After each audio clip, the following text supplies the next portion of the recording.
শুরু হয়ে গেল আমাদের নিয়মিত আয়োজন Thursday night story telling by Sanowar.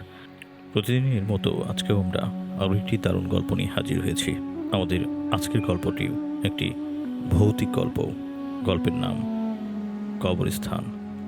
গ্রামের পুরনো কবরস্থানের পাশ দিয়ে কেউ রাতে হাঁটত না, কারণ সেখানে একটা কবর ছিল, যেটাকে সবাই বলতো শেষ কবর।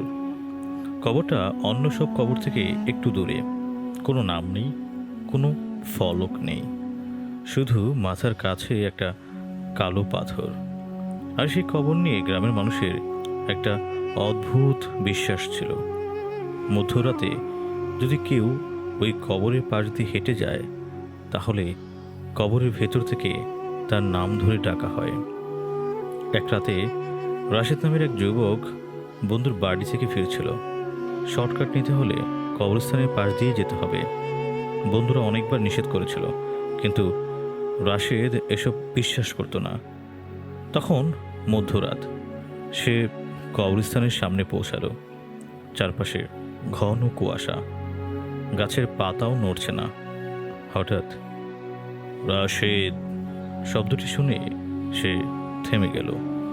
কণ্ঠটা খুব গাঢ়, যেন মাটির নিচ থেকে কেউ ডাকছে।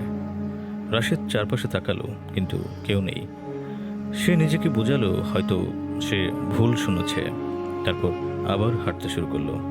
কয়েক পা যাওয়ার পর আবারও সেই শব্দটি শুনতে পেল, রাশেদ। এবার একদম স্পষ্ট। রাশেদ ঘুরে দাঁড়ালো। শব্দটা আসে ঠিক সেই কবরটা থেকে। তার বুকের ভেতরটা ধক করে উঠল। সে মোবাইলের ফ্ল্যাশ জ্বালিয়ে কবরটার কাছে গেল। কবরের মাটি একদম নতুন মনে হচ্ছে, যেন কয়েক ঘন্টা আগেই কেউ মাটি খুঁড়েছে। হঠাৎ কবরের ভেতর থেকে ঠক ঠক আওয়াজ বের হলো।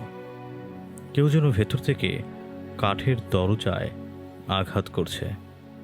রাশেদ পিছিয়ে গেল।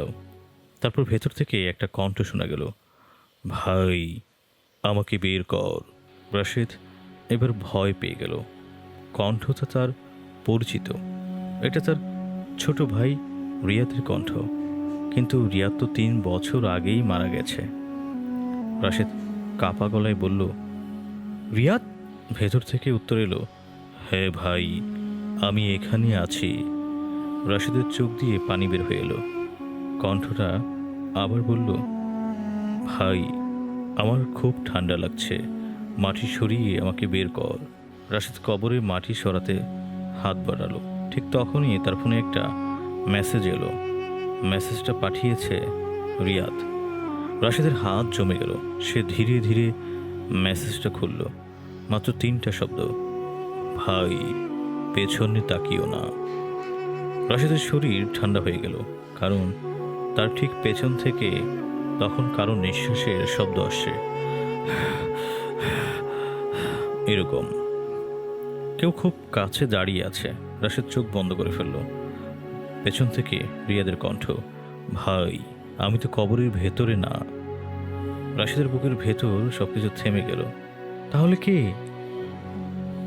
এরপর কয়েক সেকেন্ড নীরবতা। তারপর কবরের ভেতর থেকে আরেকটা কণ্ঠ ভেসে এলো, একদম রাশেদের নিজের কণ্ঠ, যে টকে ডাকছে সে রিয়াদ না। রাশেদ আর নিজেকে সামলাতে পারল না। সে দৌড় দিল, কিন্তু যত দ্রুতই দৌড়ায়, কবরস্থানটা যেন শেষই হচ্ছে না।